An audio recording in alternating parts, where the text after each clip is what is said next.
Government House, where he was received by His Excellency the Deputy Governor of the state. So our chief news correspondent Chinedu Ikeja was there, and here's the report. You got my beat when he came to the Samuel Bumudia Stadium. He spoke, he danced, he had a shadow boxing event with the Deputy Governor of Edo State, and I posted that on the social media, and it has generated so much comments. And I said, look, see the Deputy Governor of Edo State doing the Ali Shuffle, and that's not something that everybody can do, but the Deputy Governor, I'm sure he has practiced that so much, and he was able to do that pretty well. And even Kamaru Usman then imitated him and also did the Ali Shuffle. So much fun. And then both of them danced to the traditional Isako beat and sound, and it was just lovely to see. And the mother of Kamaru Usman joining them on the dance floor. So let's take Chinedu Ikeja's report, and I'll be right back. As at 9 a.m., Benin Airport was already agog with crowd of fans, kinsmen, family members, and officials of Edo State government who had gathered to receive Usman. He arrived at about 10:50 a.m. aboard a private jet. It feels good for Usman to be back home again, and is proud to remind his people he hasn't forgotten his background. Pleasure to be back home. It's been so long. It's been a long time since we were young. Even since we've been going, home is something that's always been in the back of our mind, and which is why I feel so compelled and just to represent us the best way possible. Before each and every fight, you hear them say it's Auchi Nigeria every time, because I felt compelled to carry on the pride. Even if I left as a small boy, I still felt compelled to carry it on. So this is a pleasure being back home. It's a lot of heartfelt moments. It's been a while. So I've been waiting for a long time. Being in America, see my English is very sharp, but I've been waiting to come blow pigeons for Nigeria. So I want to thank you guys for receiving us. It's a pleasure to be back home. Edo State Governor Godwin Obaseki, represented by his deputy Comrade Philip Shaibu, said Kamaru Usman's rise to fame and his subsequent home visit was a pleasant coincidence given the level of commitment and importance the state government has attached to sport development. He expressed a sense of pride at the idea of having an Edo son reign as a global sports ambassador. As a state, you are our pride, and as a nation, obviously, you are our pride, and we want to urge you to keep it up. And as a state, we will support every of your aspiration, because without the support of the state, you're already here. So it's our own duty now to push you more. I was celebrating Anthony Joshua since I'll continue to celebrate him, but now I have my own Cameroon now, so that means you are first now, Anthony Joshua is second. However, the government is not missing an opportunity to take advantage of Usman's success to discover and grow more talent in related endeavors through partnership. We will have, like I always said, of Socrates, we have the like of Adoke Amesimeka, where after the sojourn of sports, you can return back to being a medical doctor, being your lawyer or accountant, or you can even set up an academy using your education. So that's what we are now doing as a state, and we will like to partner with you. So our sports commission will be reaching you, maybe through your manager, to see how your state and you can partner in this area so that we can jointly have more champions like you coming from your homeland, Edo State. He was later taken on a tour of the facilities at the rebuilt Samuel Ogbemudia Stadium, where he participated in a mock fight with the deputy governor inside indoor sport complex. He also participated in his native Etako cultural dance alongside his mom and the deputy governor. The Nigerian's nightmare, as is fondly called by his fans, left home at a tender age of 8 from Auchi in Etako West local government area of Edo State with his parents. He's returning home for the first time after 26 years as a champion. Chinedu Ikeja, KUFM News. And yes, you heard Kamaru Usman mentioning that he always ensures that they reference Auchi, and especially if you follow the UFC, you will hear Bruce Buffer when he's introducing him. He will say, now introducing the champion and all that. After he mentions his weight and everything, he says, fighting out of Florida. by way of Auchi, Nigeria. He always mentions that. So, Kamaru, we thank you very much for not forgetting your roots. And the people of Auchi, I don't know whether you'll be visiting Auchi, but I'm telling you that the people of Auchi are really proud of you. And it's quite unfortunate that Danjuma was unable to call us yesterday to participate in the quiz about Kamaru Usman. And the question I was going to ask Danjuma if he had called was, where is Kamaru Usman from? He was what kind of question are you asking me? He's my brother. He's from right here. Yeah, so Kamaru, we really delighted that you never forgot home, and after 26 years the champion is back. He left as a kid, but he's returning as a king. He's returning as the champion of the world, one of the most dominant champions in the UFC. Well, the deputy governor said Anthony Joshua used to be his number one. He will still continue to support Anthony Joshua, but Anthony Joshua is now number two because we have our own from Edo State. So Kamaru Usman is number one, Anthony Joshua is number two. But I want to remind the deputy governor that there's another Nigerian there, Israel Adesanya. So Israel Adesanya should be number three. Or we say Kamaru Usman is number one, then every other person is number two. Let us celebrate Nigeria. Well, very much. It's important that Kamaru Usman has, of course, remembered his roots, and it's also very important that it's not just about coming to Nigeria. It's also about him ensuring that before every fight, that name Auchi from Edo State, Nigeria, is very much mentioned. It's and it comes with the Nigerian flag. Absolutely, you know, the Nigerian flag is always in his one corner. thing about him and Israel is these guys are not under any obligation to represent Nigeria in any way. They were not told to represent Nigeria. They were not forced to. They chose this as an identity because they come from here. So it's not a case of I want to do this for eye service or for recognition or the rest, but then they just love Nigeria because they come from here and they've decided to do that. For Israel Adesanya, of course, he would have decided to don the flag of New Zealand, but then he didn't do that. He just wanted to identify with Nigeria because he knows this is where I come from, and he's been here. He was here a few months ago thereabout, and he does identify with Ogun State and every other thing that of course happens within that very state.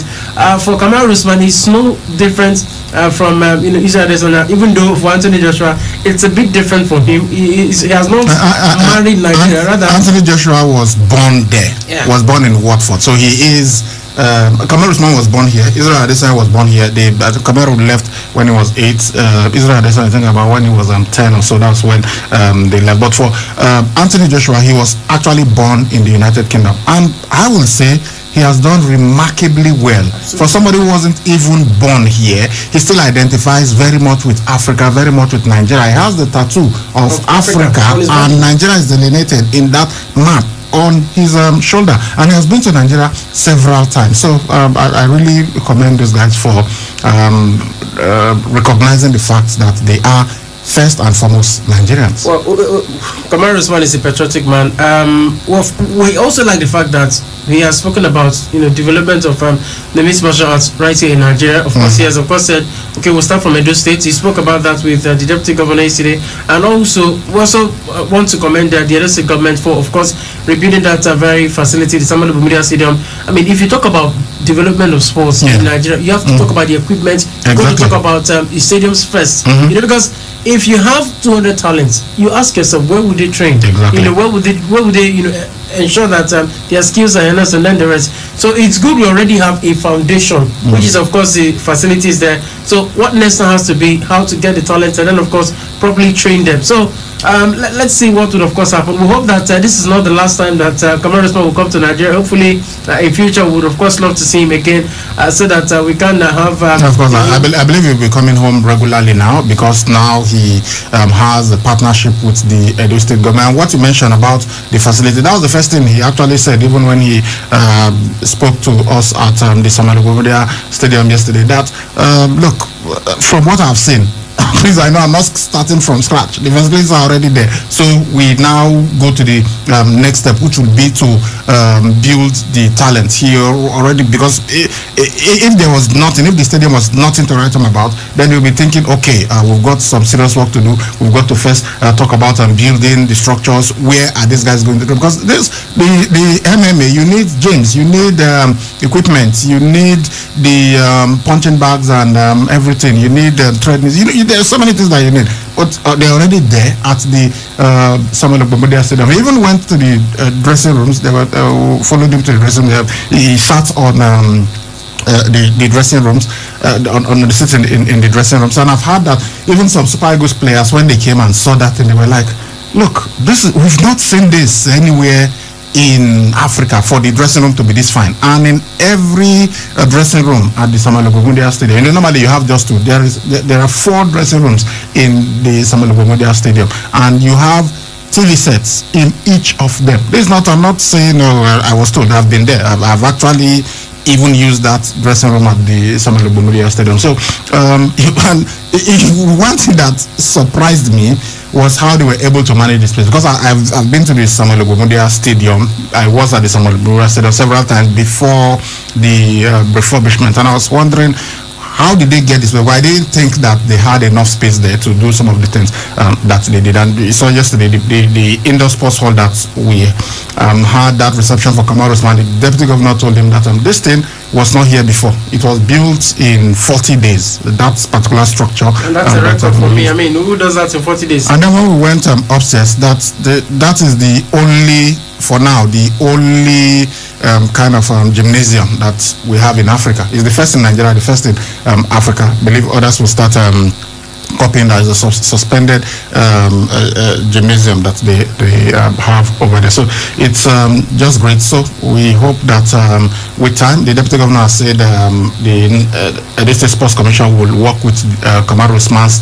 team to ensure progress. So we'll be keeping tabs on that, and we'll see how it goes. So all young men and women out there who want to become champions, look, there are so many things that you could do. Absolutely. You know, vices, you know, the cultism, all this stuff. Look, you can legitimately be celebrated if you follow a certain path. So sports is one of them. You know, there are so many young men and women out there who are very talented. It could be in combat sports, it could be in other sports. But when you have a role model like Kamaru Usman, anyway, he was. I'm sure people who never thought that they would meet with Kamaru Usman or ordinarily would have nothing to do with Kamaru Usman, but because of what he has achieved, people came out yesterday to celebrate him. And as the deputy governor said, if they had actually made the announcement to say, let everybody come out, but you know, we are living in the times of COVID, so they are trying to control the crowd. If they had made it open and they had said they want the whole of Edo State to come out and welcome Kamaru Usman, believe me, from the stadium to government house, from the airport to government house to the stadium, the streets will be filled with people who will be welcoming him home. All right, so Kamaru Usman, welcome. And so we said we are hoping to see if we can maybe perhaps get to talk to him. All right, guys, we'll go on our first break on the show. Wetin you wan be when you grow up? Na teacher, na pilot, astronaut. Our pikins dem get better dreams, but if better nutrients wey we dey call iron no dey for their food, e fit make dem brain no sharp well o. One sachet of Cerelac Junior go sama their body with half of the iron wey dem need every day, make dem for dey do well for school, plus do well for life. Na musician, na doctor. Cerelac Junior with Iron Plus. Ah, mommy, na you try pass. Oil sachet, 70 naira, only 70 naira. I support oil sachet now, 70 naira, only 70 naira. I'm gonna get cooking oil now, 70 naira, for a healthy family, 70 naira. I'm gonna get cooking oil now, 70 naira.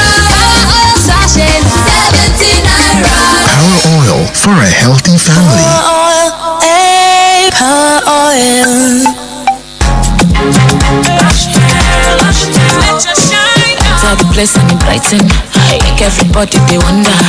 Waiting because I'll be shine. Lush hair, lush hair. Long hair or short doesn't matter. Crochet or dreadlocks can be better. Only for girls we know better.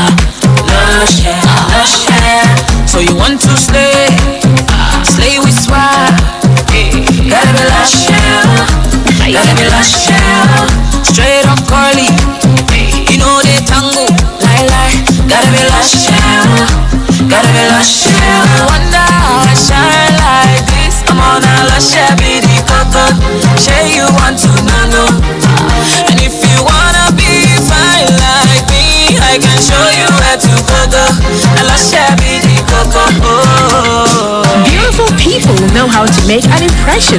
And that's why they only trust Lush Hair Extensions to bring out the shine in them. Lush Hair, be beautiful. With Jumia 9th anniversary sales, celebrate your everyday. Whatever you want, oh, you can get it on the Jumia way. Jumia way. Oh yeah. From the 11th to the 27th of June, you can enjoy up to 60% discount on phones, groceries, home appliances, and so much more. Download the Jumia app today. Jumia, your everyday delivered. Uncle Dentist, what's be cavities and how Colgate take they protect my teeth from cavities? Shay, they use Kung Fu? No, dear. Now, hole for teeth they cause most tooth pain will be cavity. But if you use Colgate Maximum Cavity Protection, take brush every day. The confirmed formula could help keep natural calcium inside our teeth. We could protect them from tooth decay. Time don't reach to upgrade to the world's most chosen toothpaste, Colgate, because Colgate locks calcium in. And the Nigerian Dental Association, they recommend Colgate. How do you put your phone to better use? Open an Ecobank Express Save account and get a loan if you run it well. Dial *326# to open an Express Save account today. No forms required, no stress, no long stories. Ecobank, the Pan-African Bank. Nigeria, beautiful, glorious, stars are singing over you. You're the land people dream to be. Of course, the land people dream to be, the land that has produced the UFC welterweight champion Kamaru Usman, and every state in Nigeria right now wants to be this state because we've got the welterweight champion, and he is in town, he is home. Okay, let's move on to other stories now, and let's quickly talk athletics before we go to football. Well, you know that the Olympic Games is in a couple of months' time, and there is trouble brewing in the Athletics Federation of Nigeria. We even hear that the kits that they will be using at the Olympic Games will not be Puma. Already, the group led by Shehu Gusso, they have said that the Puma kits have arrived, and that's what they will be using at the Olympics. But the Federal Ministry of Youth and Sports Development, they are saying that Team Nigeria athletes will not wear those kits at the Tokyo 2020 Olympic Games. And this because they said that they were not privy, the Shehu Gusso led but did not carry them along, so because of this they are not going to be using those kits, so they will look for another kit for Team Nigeria. And this is the issue when you have all of these crises in sports. It leads to serious problems. But we also hear that the national trials for the Olympics will be taking place in Lagos today. Yeah, and our top athletes, Blessing Okagbare and the rest of them will be in town. But in particular, Blessing will have to contend with Grace Wokocha, who was awesome at the National Sports Festival right here in Benin City. Yeah, absolutely. She has to do that. Of course, Grace Wokocha is more like Blessing's greatest rival currently. She's in the form of her life. She did pretty very well at the National Sports Festival in Edo State, and she would of course have to maintain that very form if she has to beat Blessing Okagbare. Aside from Blessing Okagbare, we're also looking at other athletes who of course are coming to do their thing. Well, the truth of the matter is the sports ministry, they decided to give every Nigerian athlete the level playing ground to ensure that they have equal opportunities of qualifying for the Olympics. So if you're based in the US as an athlete from Nigeria, you've got to come down to Lagos this morning to face your local counterparts to ensure you at least base the timing. Of course, show the distance in the case of those who are involved in the field events. So aside from Blessing Okagbare, we also have the likes of Chike Bukenekochi, who is involved in the short put. He's of course a king on that very front. We also know that sprint hurdler Tobiloba Amusan will very much be there to do her thing in Lagos. So we expect a lot to come from Lagos this very morning. Now, this very trial is of course being organized by the Tonobok Okowa-led Athletics Federation of Nigeria, not the Guzo fashion. So let's see how it gets to go this very morning. Hopefully we get to have the best of Nigerian athletes go into the Olympics, because we need them to ensure that we at least get a couple of medals going into the Olympics.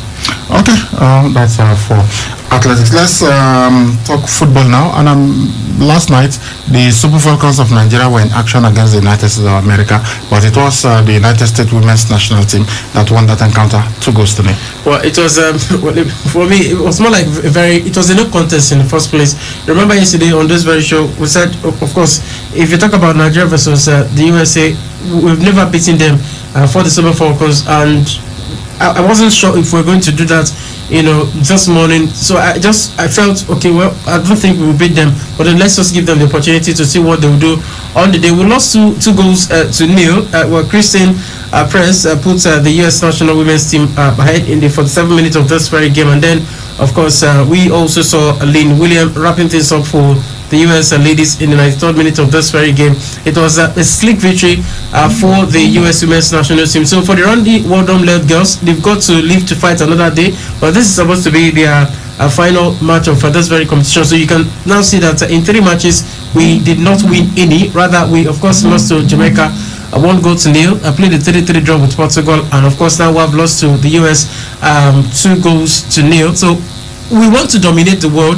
Yes, we're dominating Africa. We've won 9 African Women's Cup of Nations, no doubt about that. But we want to carry that dominance to the world stage. With these results that we've had in the last 3 matches for the summer series in the US, you can now see that we are not there yet. We're not ready to dominate the world. We've got to put in the work. It's not like we don't have the players. We do that. We do, of course, have the players. But then a lot of work has to be done to ensure that we get to at least the semi-final stage of the Women's World Cup, if not winning it, because that's the major target. That's the ultimate thing for us. Okay, let's talk club football now, and we will be looking at the Nigerian National League. Some matches were played yesterday, and these are the results. Sokoto United defeated Mighty Jets 3-0. This was in Group A1 in the Northern Conference. Rara FC 1, FC Taraba 0. Oya Sports International, they lost 2-0 at home to El Kanemi Warriors, while NAF versus EFCC, that match is on hold. In Group A2, Zamfara United, they were supposed to play against K&H Shakara, but the results were not given by the NNL. Yobe Desert Stars 2, Kogi United 1, Kebi United 2, Abubakar Bola Saraki 1, Manu Fashi FC 1, Niger Tornadoes 0, DMD 1, Road Safety 0.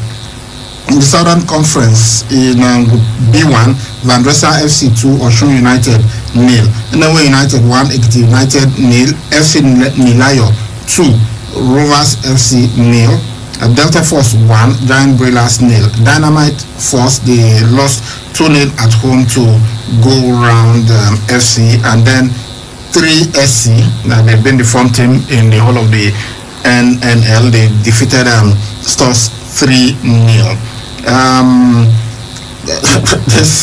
They had this one here, Bendel National versus Apex Screen, and the NNL said in brackets not played. But as we mentioned earlier, yesterday we spoke to the media officer of Bendel Nations, and they said, look, they've told them, look, we have a depleted team. Our players are still recuperating. There's no way you will expect us to play this game. Then Gateway United beat Remo Stars 1-0. Holy Arrows were beaten 3-0 at home by Ibom Youth, while Abia Comet defeated FC1 Rocket 1-0. Bayelsa United spanked Godoski FC 5-1. And today we have Jacomet taking on J Atete. These are the results of the matches that were played yesterday and the fixture for today. But we had a disturbing story yesterday concerning the coach of Rivers United, Stanley Eguma. We heard that he was kidnapped. Yes, we heard he was kidnapped. I don't know the day, but then the story, of course, emanated yesterday from the camp of Rivers United. Even though Rivers United in their World Cup also, they have been very quiet about this one. They've not said a lot since this news broke out. First, it started as a report, and then all of a sudden, it of course became a true story. The police they've already swung into action, and we hope that in the coming days, more news. Sharing news will come from the camp of Rivers United it's on hand that he was kidnapped. Remember, a few days ago, Rivers United went to play against Adamawa United. It was the match that they of course lost 2-0. Well, lots of persons were not happy about that very result. That loss by Rivers United in the hands of Adamawa United. So on the way back for Stanley Guma, he travels with his very beautiful car on his way back to Rivers State. After that very game, he was of course abducted by unknown gunmen, and that was just the last we heard of Stanley Guma. Well, let's just hope the best news comes from this very one, which is of course the release of Stanley Guma, because he's one man who is more like a legend in Nigerian football. He served the national team. I recall he was at one time an assistant to the under 23 national team manager. I think then it was Austin Egweva. I recall going to interview him at the national stadium, Abuja. And so we just hope and pray that he's released on hot. And we hope that more will be done to prevent this. Insecurity is just something that it's really troubling. Okay, let's go to Europe now and talk about the Euros. We had some games yesterday. Italy, they were in irresistible form. They have become the first team to qualify for the round of 16 at Euro 2020. Yesterday, they had absolutely no problem spanking a team that it's usually very compact, very difficult to beat, but Italy able to get a 3-0 victory over Switzerland. And in the other Group A game, Wales, the Dragons, they were able to beat Turkey 2-0. So Turkey basically just hanging by a thread there, but Italy have become the first team to qualify. Well, it was an easy party. It was of course an easy match for Italy, just like they had in their first game versus Turkey. We thought it was going to be a difficult one, but then it didn't of course happen in any way. So for the Italian national team, I mean, what a way to qualify, scoring 6 goals and also having 6 points. I think they are here for serious business. I'm beginning to look at them as serious contenders here now. They're leading their group currently on a 6 number of points. Their closest challengers has to be Wales on 4 points. As it is now, either and they are playing Wales next. The Wales will know that a draw will qualify them. Even 4 points for best losers will be enough to qualify. Wales, even if they finish, in third position. So let's just see how it gets to go for the Wales national team. They've got a job to do, but I don't think they'll beat the Italians, no doubt about that. But yesterday it was an easy meat to fry for Italy. They spanked Switzerland. They just put Switzerland in their place. Then let's look at the result of the other games. Okay, so for the results of the other matches, well, yesterday as well, we saw Finland. They lost to Russia 1-0. We did, of course, also see Wales beating Turkey 2-0. Well, Turkey looks like the whipping boys in this very group already, and we hope that maybe at least they can, of course, hold themselves, ensure that they at least take 3 points in the hands of Finland. So let's see how it gets to go for this very group. It's pretty very much interesting for this very team, Turkey. But let's see. I think their next game has to be against Switzerland, if I'm not mistaken. So let's see how it gets to go for them. They need 3 points here. Maybe, luckily for them, they probably will qualify as the best as well. Let's see how it gets to happen. It's going to be very difficult. It will be difficult, because you already have two teams who are on at least 4 points. Wales on 4 points, Italy on 6 points. So Wales will be playing against Italy next, and then Switzerland will be taking on Turkey. But they need to beat Switzerland. Turkey will need to beat Switzerland. Yeah, to stand any chance. At all. It's not going to be easy for them. Well, today there are also going to be some games.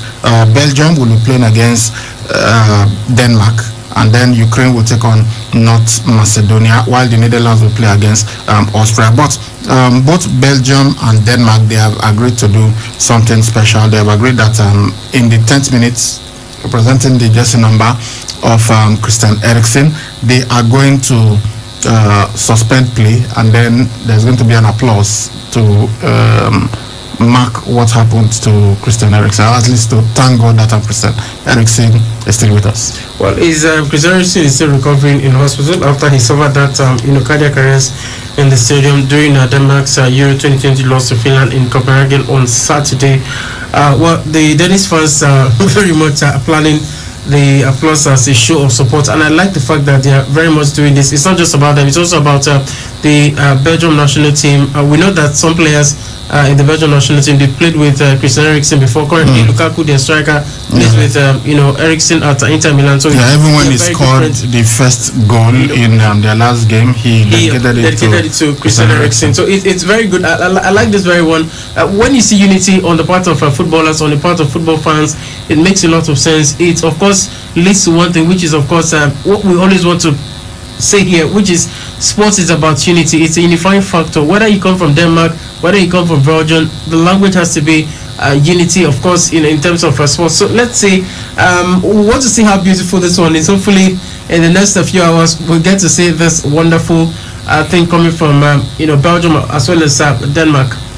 It's going to be a difficult game for Denmark because they lost that first game to Finland, who were then beaten by Russia. So in Group B, we've got Belgium top. Belgium, of course, won their first game against Russia 3-0. So we'll see what they do. A win for them today will qualify them for the next round. The good news for Denmark is their destiny is very much in their hands. They've lost just one match, so if they but now they are playing against pre-tournament favorites, so it's going to be difficult. The one that I thought, okay, Denmark should be able to win would have been against Finland, but they lost that game. I think what they can try to do today has to be try not to lose.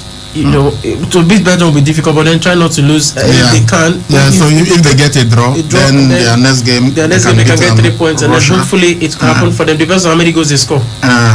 Okay, we'll see what happens in this encounter. So this is basically what we have going on from the Euros. But have you noticed there is something that some players are doing at the Euros when it comes to sponsors? Especially the drinks. They do not want the sponsors, their brands being displayed. Cristiano Ronaldo had 2 bottles of Coca-Cola where he was supposed to talk to the press, and he just shoved both of them aside, and then if he had just maybe just moved them away, I would okay, maybe he wasn't told that that was going to be done, and perhaps he just felt no, this is not right, or maybe he was promoting another brand and he feels this is competition with the brand that sponsors me and all of that. But then he if he had just done that, I would just say okay, maybe that's what he was trying to do. I don't know whether he is even right to do or something like that. But then he endorsed water, so you could see clearly, and I've followed up on the story. Maybe he said water is life. Yeah, that's what he's saying. That they said he doesn't. That all these brands, all of them, have tried to get him to endorse them, but he has refused. That he doesn't even allow his children to eat chocolate. And I've seen this. I've actually seen videos where they were offering his children chocolate, and they said no, daddy doesn't allow us to eat chocolate. Like, what do you eat then? He said fruits. So he's such a fitness freak that he has imposed it on his children even at this tender age. Well, when we saw that from Cristiano Ronaldo, we felt okay, it's one of those things. And then Pogba did it again. Pogba's own was an alcoholic drink, Heineken, and he just put it aside. Some people said maybe it's because he's Muslim. He's a Muslim, He does not, of course, like alcohol and then the rest. But then, as a result of what Ronaldo did, some people are saying that Coca-Cola lost a lot of money. In fact, billions. They said billions of dollars.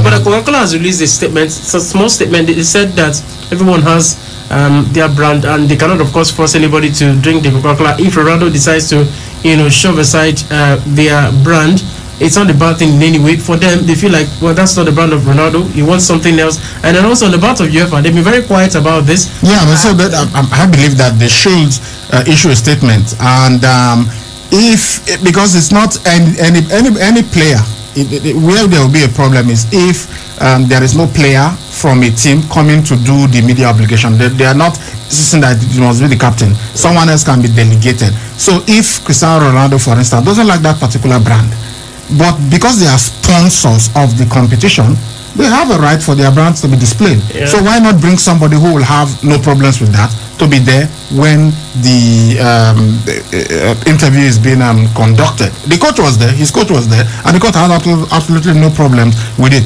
If Paul Pogba, because of his faith, doesn't want alcoholic beverage displayed, why not give that duty at that time to somebody who has no problem with taking alcohol? Why would you move away, deny a brand, a sponsor's products that visibility that he was supposed to get at that time? Maybe going forward, I think UEFA will think about that. What happened 2 days ago, and I think a day before, it was spontaneous for me. It was a case of, okay, well, this guy is here now and he sees this very brand and he does not like it, or maybe he totally adores that he doesn't like anything. What I'm saying is, even before the competition, this thing should have been clearly spelled out. They should have told them, okay, this is I don't think they will even do that with their clubs, because the clubs will already know. If, for instance, now the UEFA Champions League, you know that it is sponsored by Heineken. Absolutely. They are one of the major brands sponsoring it. So if you are conducting an interview and you see the brand, you can't do anything about it. Yeah, you can't do anything. You can't. But with the national team, I think that sponsorship thing is not that clearly spelled out. So maybe they have a right to either choose to endorse or refuse to. Maybe that's what's happening, and that's why we can remember at Newcastle United so many years back. Remember Papi Cisse? He refused to put on the jersey of Newcastle United because of the not only Papi Cisse, Freddie Kanute. Also because as a Muslim, he said he doesn't refuse to endorse things. Yaya Toure wanted to blot out the cross on the Barcelona jersey and all of that.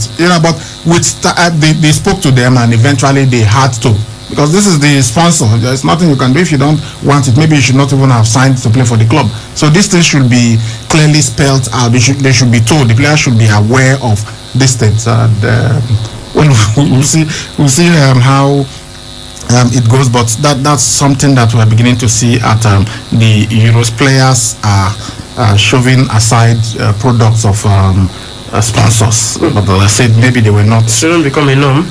They didn't explain to them how it is, or maybe some of these companies are doing what is called ambush marketing. Maybe that's what is happening, and the players, perhaps their lawyers have explained to them that you don't have to. If they want to put anything there, you can actually put it aside. Maybe that's what is going on there. Anyway, Real Madrid, they have told us that Sergio Ramos will be leaving the club after 16 years. Well, sad news for Real Madrid fans. So yesterday, I think I'm safe to say that that news yesterday was the biggest news in sports in Spain yesterday. No one expected that to happen yesterday, but then we knew that there was something on the offering for Sergio Ramos. He wanted a 2-year contract. Yes, he's not played so many matches. In fact, I don't think Ramos played up to 15 matches for Real Madrid last season. His season was plagued by injuries here and there, but then you can't take away the fact that this guy is very, very committed at Real Madrid. He told the club during contract negotiations, remember his contract will expire at the end of this month, he said, I want a 2-year contract. Money is not the problem. I'm okay with how much you're paying me, but then it has to be about the length of the contract. He said, I want 2 years. The club said, no, we can't give you 2 years. We can give you 1 year.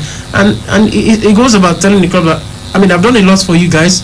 For our 16 years, I've had over 500 appearances. We've won more than 20 trophies together. And you cannot just, come out to say that you want to give me a 1-year contract because of five La Liga titles and 4 Champions League titles. If you look at the list of trophies he's won for Real Madrid, he's scored over 100 goals for the club as a centre back.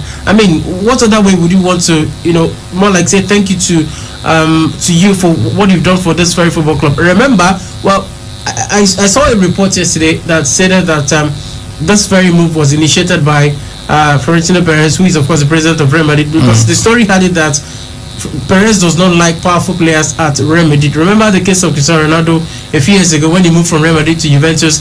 Ronaldo wanted more money. Real Madrid, of course, through Perez said, we're not going to give you that. If you want to leave, you're free to go. It was a very fine opportunity for them to push Ronaldo aside and say, okay, we'll move on. The same is also happening with Sergio Ramos. He's a very influential guy at this very football club, and they feel like, okay, well, this guy is getting too powerful here. We've got to cut him loose. So it was a very brilliant reason to let Sergio Ramos go. For Ramos, he's above 34, so if he feels that he can still play at the highest level, he should go to the Premier League, or if not, he'll have to go to the MLS. Well, we hear Manchester United or Manchester City might be where he's going to next. So we'll have to wait and see what happens with Sergio Ramos. Okay, let's look at other football stories now. Some stories from the gossip section. Hear that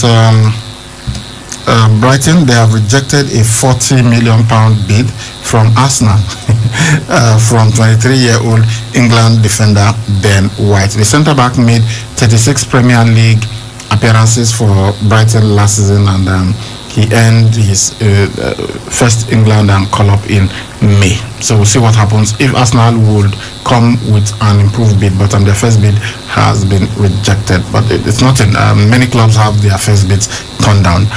Arsenal, they have backed out of a move for Norway international Martin Odegaard, who's 22, with the midfielder determined to stay at Real Madrid after spending the second half of last season on loan at the Emirates, and he was one of their better players last season. We thought that Arsenal would push to have him stay, but he's returning to Real Madrid.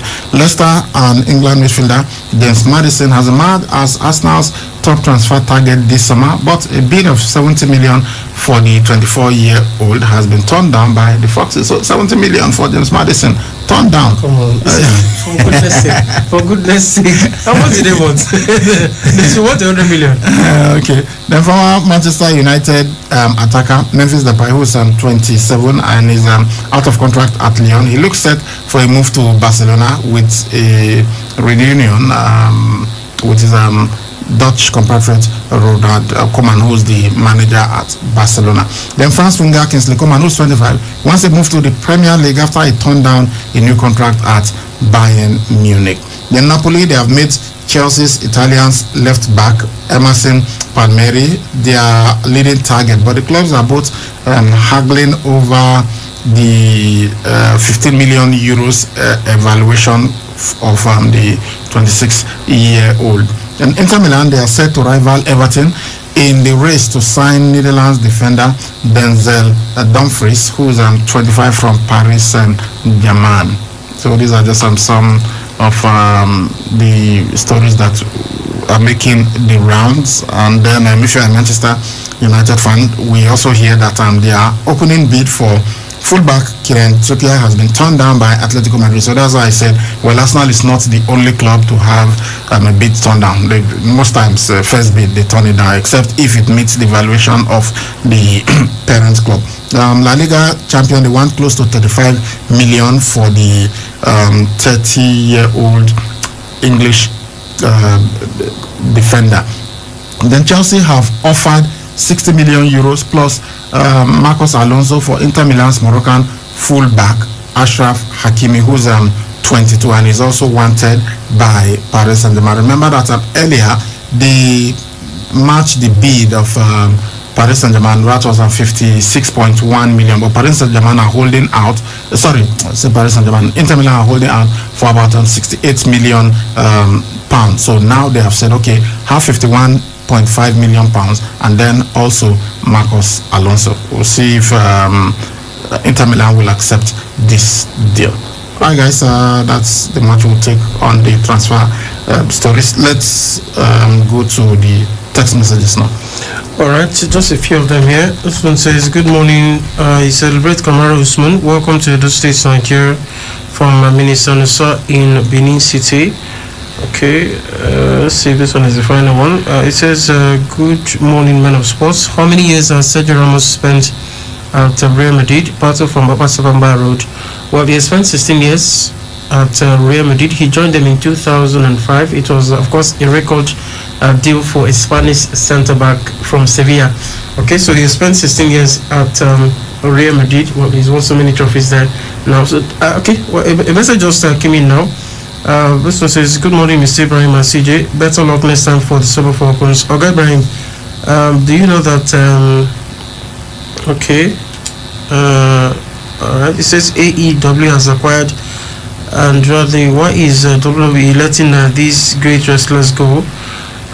Okay, it says AEW will soon become a rival. I wonder what it means by AEW. AEW is All Elite Wrestling. Okay. We've had that before. The same thing they said about WCW. They are going to lead to the death of the WWE. But WWE, Vince McMahon ended up acquiring WCW. That's why Goldberg and so many other wrestlers who were in WWE who were in WCW came to WWE. Then they said in TNA, they are fast, they are young, they are talented, and all that. They are going to. But look, the top stars of TNA, AJ Styles, all of them, they are now in WWE. So AEW, many top wrestlers from the WWE went there. But I think WWE is still very much there. Is there any wrestling event that can rival Hell in a Cell? Let's not even talk about SummerSlam before you talk about WrestleMania. It's great. I think that it's good to have competition so that not just a monopoly, but I think the WWE, they've been facing these challenges for long and they are still standing. So I think they will be okay. But let's quickly look at the basketball result. Atlanta Hawks took on Philadelphia 76ers. Atlanta Hawks that won this 109 points to 106. Top performer for Atlanta Hawks was Trae Young, 39 points, 1 rebound and 7 assists, while Joel Embiid got 37 points, 13 rebound and 5 assists for Philadelphia 76ers. So Atlanta Hawks now lead that series 3-2. Then LA Clippers defeated Utah Jazz 119 points to 111. Paul George of LA Clippers got 37 points, 16 rebounds and 5 assists, while Bojan Bogdanovic got 32 points and 3 rebounds for Utah Jazz. And LA Clippers, they are now leading that series 3-2. Later tonight we'll have Brooklyn Nets taking on Milwaukee Bucks. This is game 6. So Milwaukee Bucks will have to win this, otherwise Brooklyn Nets will advance to the final of the Eastern Conference playoff. Brooklyn Nets are leading the series 3-2. Okay, that's the basketball stories. Time for us now to blow the final whistle on this edition of the show. I feel good. I am back available, been training, and I am looking forward to it. Obviously, the injury was a setback club football wise. Internationally, I wanted to come into this with a lot of games under my belt with full fitness. I've done a few sessions now and feel like my fitness is there, so I'm available for this game. England defender Harry Maguire says he declares himself fit for tomorrow's clash with Scotland at the Euros.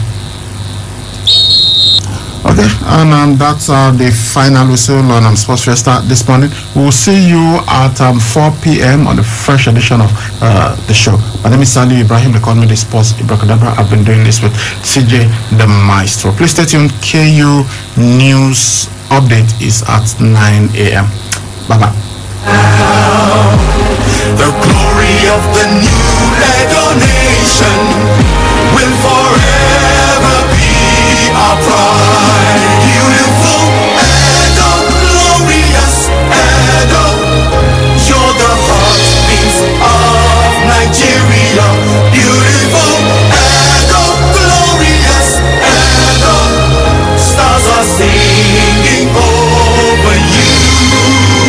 You're the land people dream to be. Trying to get or receive information through all corners of the globe requires unprecedented internet service. At Wireless NG, we provide fast, reliable, and affordable unlimited broadband internet service to homes and businesses. Service is currently available across Lagos and Benin. Visit us today at Wireless NG, 5 Ramaya, Ikenede Street off PZ Sapler Road, Benin City, or our marketing office, 70 Olowo Complex, Airport Road, Benin City, or call 0